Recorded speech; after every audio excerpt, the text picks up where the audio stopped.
You've been told that to succeed, you need to be kind, to be agreeable, to play by the rules. You've been taught that if you just keep doing the right thing, people will appreciate you. They'll reward your goodness with respect and love. But here's the bitter truth. This belief is a lie. The moment you begin to challenge those norms, the moment you break free from the passive cycle of niceness, you will feel a shift, a discomfort that will be mistaken for failure. But this discomfort, this is the first sign of real transformation.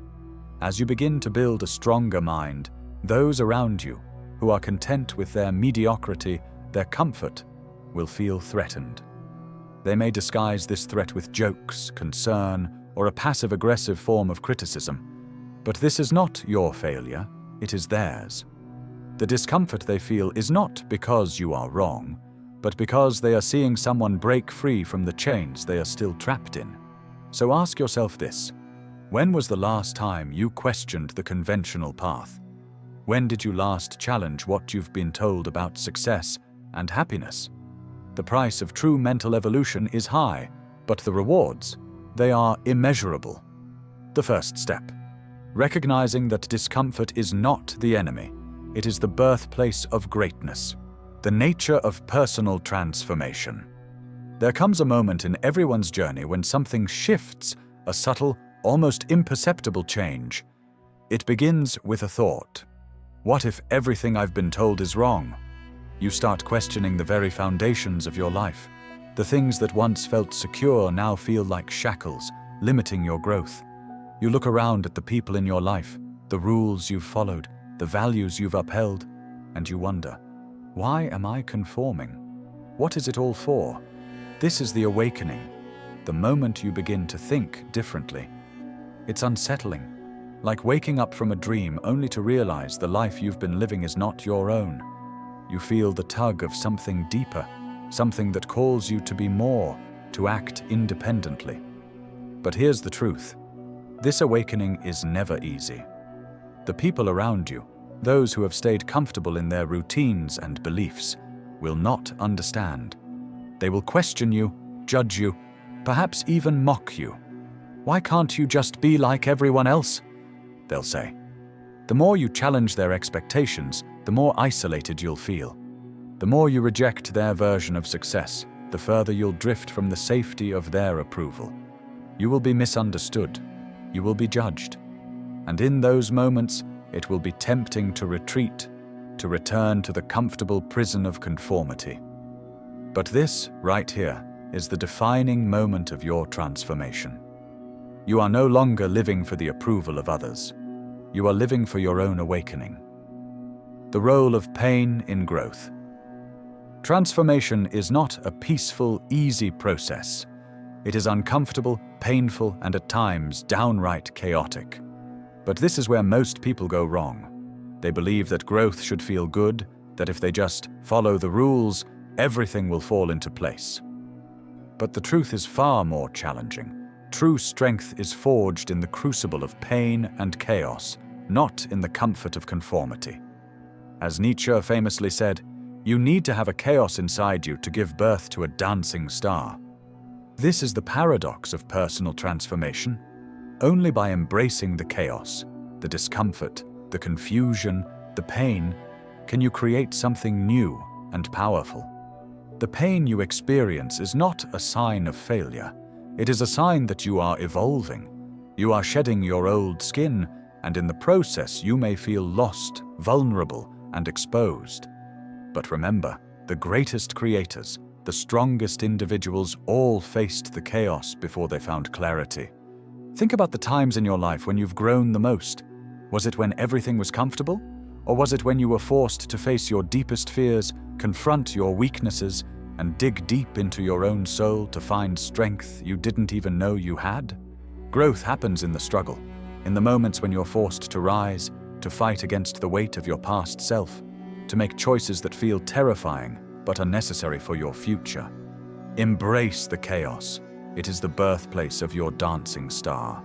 It is the fire that will burn away the old, leaving behind only the strong, unbreakable you.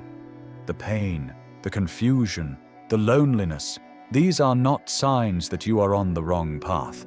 They are signs that you are exactly where you need to be. And when you emerge from this struggle, you will not only be stronger, you will be authentically yourself, standing tall with the wisdom of having survived the fire, embracing suffering as a tool for strength, suffering as a tool, not a mistake. We often view suffering as something to avoid, a mistake to be corrected, a burden that we wish would disappear. But Nietzsche had a very different view. For him, suffering wasn't just an unavoidable part of life, it was an essential tool for growth and personal transformation. Nietzsche believed that to become truly strong, we must learn to endure suffering, not flee from it. Suffering is the forge that shapes us, the grinding wheel that hones our mind, body, and spirit. Imagine a sculptor chipping away at a rough block of stone. The stone feels the pressure, the blows, the pain of each strike. But without those strikes, the stone remains an unformed mass. It is the suffering, the discomfort of being shaped, that allows it to become something beautiful, something unique. Just like that stone, your true self cannot emerge without facing hardship. True strength comes not from avoiding suffering, but from embracing it, understanding it, and using it as a catalyst for transformation. This is where most people go wrong. They believe that to be strong, they must avoid pain. They seek comfort, pleasure, and ease. But true strength is not found in moments of calm, it's found in moments of adversity. Nietzsche's famous words, "What doesn't kill you makes you stronger," reflect this truth. The struggles you face, the pain you endure, become the foundation of your strength. By enduring them, you grow. By avoiding them, you remain stagnant, trapped in the same cycle. Reframing pain. It's time to challenge the conventional belief that strength comes from happiness or comfort. We live in a society that promotes the idea that life should be painless, that we should be constantly seeking joy and pleasure.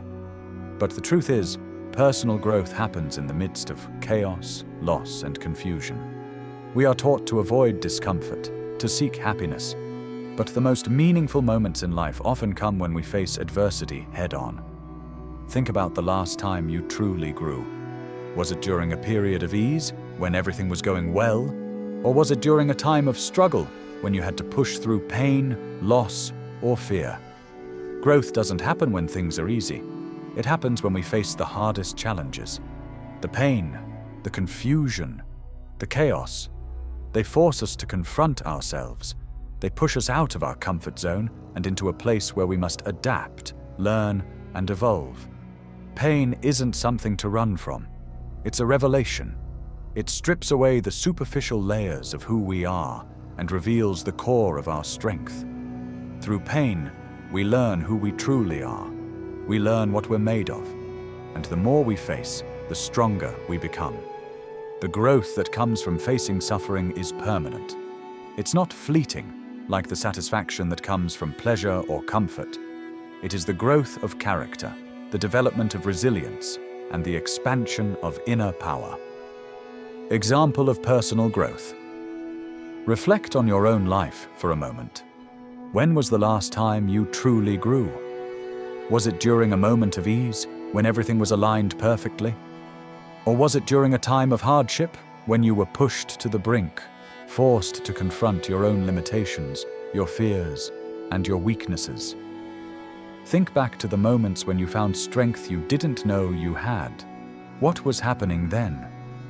More often than not, it is in the midst of struggle that we experience the greatest growth. It is when we face challenges, whether they be personal, professional, or emotional, that we discover new depths of ourselves. Pain has a way of bringing out the best in us, of revealing our hidden strength and inner power. The struggle is where transformation happens, and without it, we remain stagnant, unable to unlock our full potential. So ask yourself, are you willing to embrace suffering as a tool for growth? Are you ready to face the chaos, the discomfort, and the pain that come with transformation? because only by embracing it can you ever become the person you are capable of being. The death of God and radical responsibility. The concept of the death of God. When Nietzsche declared that God is dead, he wasn't referring to a literal death, but to the collapse of traditional belief systems that once provided people with a sense of meaning, purpose, and structure. For centuries, society had relied on religious authority to define what was good, right, and meaningful. With the death of God, Nietzsche identified a profound shift in the cultural landscape, the loss of a higher external source of meaning. No longer could people defer to divine will or societal dictates. There was no longer a ready-made set of truths waiting to be accepted. The world was now blank. The scaffolding of belief systems had crumbled. But this shift isn't just a tragedy, it's a liberation. With no higher authority, there's no one else to blame for our misery or to hand us purpose. We are forced to create meaning on our own. The weight of existence is placed squarely on the individual's shoulders. There's no divine hand to guide us, and no societal system to justify our actions. The responsibility to live authentically, to create value and meaning, now rests entirely on us. The birth of radical freedom. This brings us to Nietzsche's concept of radical freedom. With the death of God, we are liberated from the constraints of predetermined truths and moral codes. For the first time, we are free to define our own purpose, to create our own values. But with this freedom comes an immense burden, the responsibility to choose. There are no excuses anymore, no one to blame for our failures, no divine redemption to fall back on. We are alone in this world of self-made meaning, and the only thing that truly matters is how we choose to live. True strength, Nietzsche argues, isn't found in waiting for life's circumstances to provide meaning. It's found in creating it. There are no external truths to follow. It's up to you to shape your own existence. In a world that offers no intrinsic meaning, the creation of personal values becomes the ultimate act of defiance. It's a rejection of complacency, a declaration of autonomy in the face of chaos. Living authentically in a world without absolutes requires the bravery to stand alone, to reject the norms, and to carve your own path. This radical freedom isn't a gift, it's a challenge, one that demands you take full ownership of your life and actions. In a world where there is no divine authority, we become the architects of our own existence. It's a daunting responsibility, but also the ultimate power, the ability to live according to our own will, create our own meaning, and rise above the mediocrity that society so often imposes on us. The question is, will you embrace that responsibility, or will you passively let others define your life for you? The rise of the Übermensch, the Overman. The Übermensch, often translated as the Overman or Superman, is one of Nietzsche's most revolutionary concepts. But what does it mean to truly embody the Übermensch? It's not about possessing extraordinary physical abilities or achieving superhuman feats. It's about transcending the limitations that society imposes on the individual. The Übermensch is a being who has created their own values, free from the chains of conventional morality and societal expectations.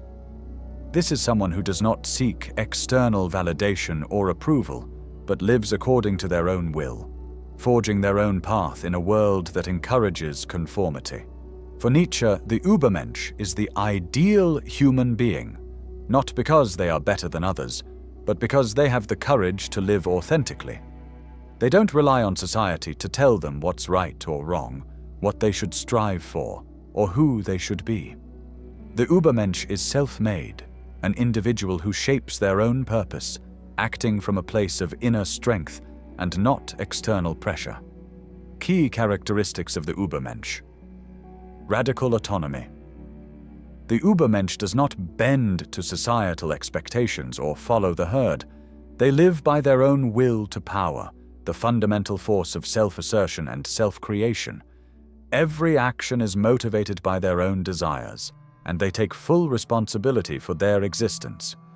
This is not a life dictated by anyone else's rules. It is a life of freedom from external influences and restrictions.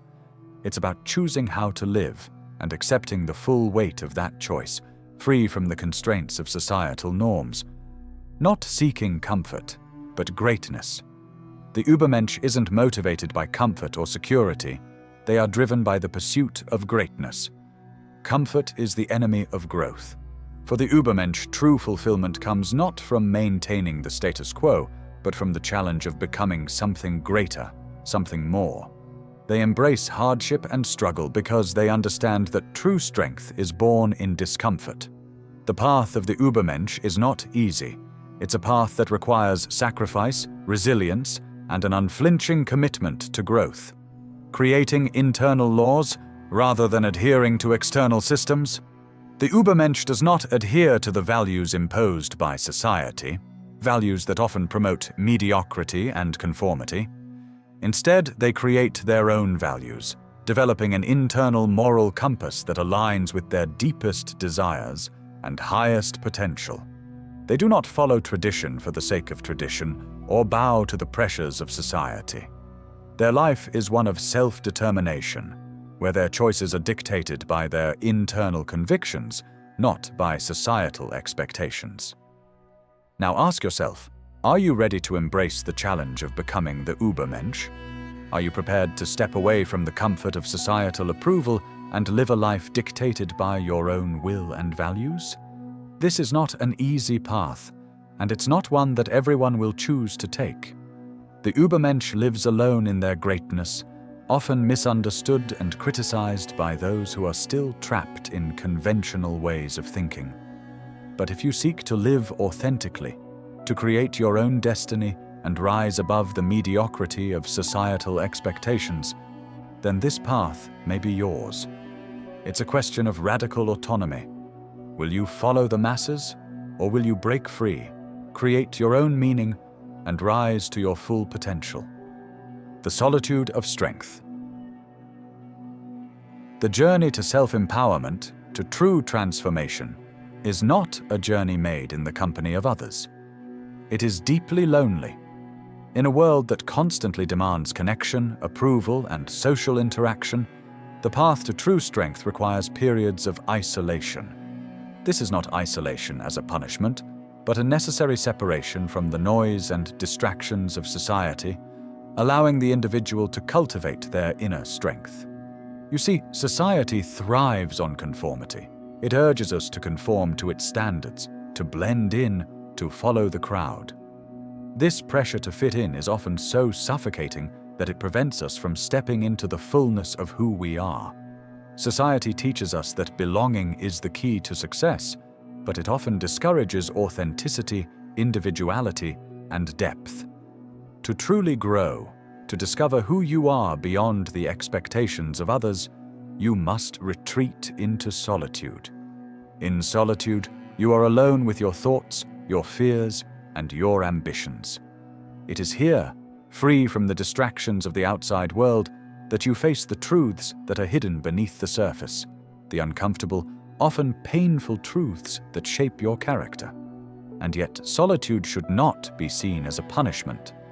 It is, in fact, a privilege, one that provides you the space to grow and evolve at your own pace. This is where you begin to confront the deepest parts of yourself, the parts that have been hidden or ignored for far too long. In solitude, you come face to face with your weaknesses, your insecurities, and your fears. But this is not a moment of despair, it is an opportunity for growth. Most people are terrified of being alone, of being left with their own thoughts and reflections. They avoid solitude because they fear facing their own darkness.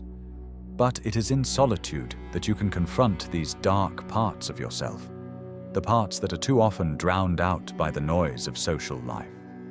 It is in these moments of isolation that your true self can emerge, unburdened by external expectations or societal pressures. Solitude is where you can strip away the layers that have been built by others' opinions and begin to reconnect with who you truly are. It is in these quiet, solitary moments that you can build the foundation of your own strength. one that is unwavering and independent of the validation of others. So rather than fearing solitude, embrace it. See it as a space of power, a sanctuary where you can transcend the limitations that society places upon you and truly begin to evolve. The war against collective mediocrity. A truly strong individual will always disrupt the comfort of the collective. Society, by its very nature, is designed to suppress greatness, to maintain the status quo, and to push everyone towards mediocrity. It thrives on conformity, on the idea that all individuals should blend in, follow the rules, and adhere to the same standards. Mediocrity is the safeguard of society's stability, but it is also its greatest hindrance. When an individual begins to stand out, to challenge norms, to think differently, they are no longer following the script. They are breaking free from the mental shackles placed upon them by society. And that, in the eyes of the herd, is dangerous. Greatness is not welcome in a world that values comfort over change, safety over risk, and stability over transformation. The truth is, when you start thinking for yourself, you become a threat. You disturb the delicate balance that keeps everyone from questioning their own lives, their own choices. The individual who rises above mediocrity and dares to embrace their unique path is seen as a challenge to the collective, a challenge that cannot go unanswered. The herd, however, is quick to respond to this threat. Those who challenge the norm are often met with resistance, sometimes subtle, sometimes overt. Criticism, exclusion, mockery, and ridicule are the weapons used by those who fear the disruption of their comfort. Nietzsche's concept of slave morality explains this dynamic perfectly. The herd, bound by their fear of greatness, cannot bear to see someone rise above them. So they attempt to bring you down, to make you conform once again to their standards, to force you back into the mold that everyone else fits. Those who dare to defy the herd, who refuse to accept mediocrity as their destiny, become targets of the collective's resentment.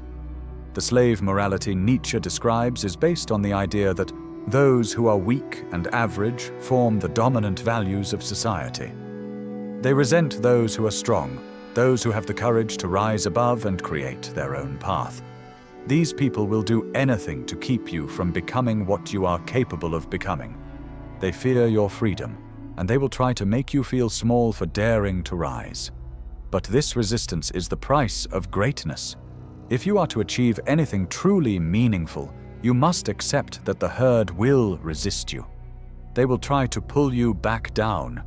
But, as Nietzsche would argue, this resistance is evidence that you are on the right path. The cost and reward of mental strength. Building true mental strength is not free. It requires immense sacrifice. To become strong, you must be willing to let go of superficial relationships that serve only to distract you from your path. People who thrive on comfort and approval will inevitably hold you back, and the deeper you move into your journey, the fewer you will find willing to walk beside you. The cost is the painful process of walking alone, of having to face your deepest fears, insecurities, and weaknesses without the safety net of others to cushion your fall. The path to mental strength also means stepping away from easy comforts, the familiar distractions, the temporary pleasures that fill the void but never satisfy. It's the quiet withdrawal from mindless entertainment, from avoiding the hard work that builds true resilience. This is the price of authenticity, the discomfort of facing the discomfort head-on. The greatest sacrifices, however, lie in confronting your internal demons, those parts of yourself that you may have long ignored or hidden. Strength is born in solitude, through painful self-reflection, and by enduring moments when the world feels bleak and uncertain. But no one can build a fortress without feeling the weight of its foundations. Yet, from this crucible of sacrifice emerges a reward unlike any other. The clarity that comes from breaking free of external validation is profound. When you shed the burden of needing approval from others, You become clear-eyed, unclouded by the confusion of others' opinions. Integrity becomes your compass, guiding you through choices and challenges with unwavering certainty. You live according to your own values, without compromise, and in doing so, create a life of meaning and purpose. The presence you cultivate through strength is something intangible but unmistakable. It is the silent power you carry into every room, the way others instinctively recognize you as a force to be reckoned with, a person who cannot be swayed or broken. You become a presence that disturbs those around you, forcing them to confront their own limitations, their own complacency. You awaken them with your example, as they cannot help but feel the difference between their comfortable mediocrity and your determined self-mastery. The strong individual is not simply an unyielding wall. They are a force of nature, untouched by the trivialities of the world, undaunted by external pressures, and unafraid to stand alone. In the end, the price you pay for mental strength is steep, but the rewards are limitless. You become a person others cannot help but notice, a person whose strength shifts the course of their own life and the world around them. Now, I challenge you to take a hard look at your life. What truths have you been avoiding? What opinions or thoughts have you kept hidden, afraid to confront them? How often have you sacrificed your own voice for the sake of comfort, for the approval of others? This journey isn't for the faint of heart. It's a path of brutal honesty with yourself and the world around you. But the reward is freedom. Freedom to speak your truth, to claim your voice and live in alignment with your deepest values. It's time to stop living for others, to stop allowing the world's expectations to dictate your choices. Claim your voice, the one that has always been there, waiting to be heard. Take action, not tomorrow, not next week, but now. Start the process of transforming your mindset. Ask yourself, what am I waiting for? Will I continue down the path of mediocrity, or will I dare to break free from the chains of conformity? The hardest part is always the first step, embracing discomfort, facing the unknown. But this is the moment of transformation, the point where everything changes. You have the power to rise above your circumstances and claim the life you deserve. This journey will test you. It will demand everything from you, but it will also give you more than you ever imagined. Yes, the road ahead will be lonely. You will face criticism, resistance, and even moments of self-doubt. But remember this, you are not alone. Every individual who has ever risen to greatness has walked this path, often alone, but always with purpose. There is strength in solitude, there is growth in the struggle, and there is immense power in choosing your own path. This is just the beginning of your journey. The work is far from over. What lies ahead is a life of true autonomy, strength, and self-mastery. As you take these steps, know that the next phase of your transformation will bring even greater insights and deeper freedom. Now take the leap. Embrace the challenge and let the journey unfold. If you're ready to begin this transformation, I encourage you to like, subscribe, and share your thoughts in the comments below.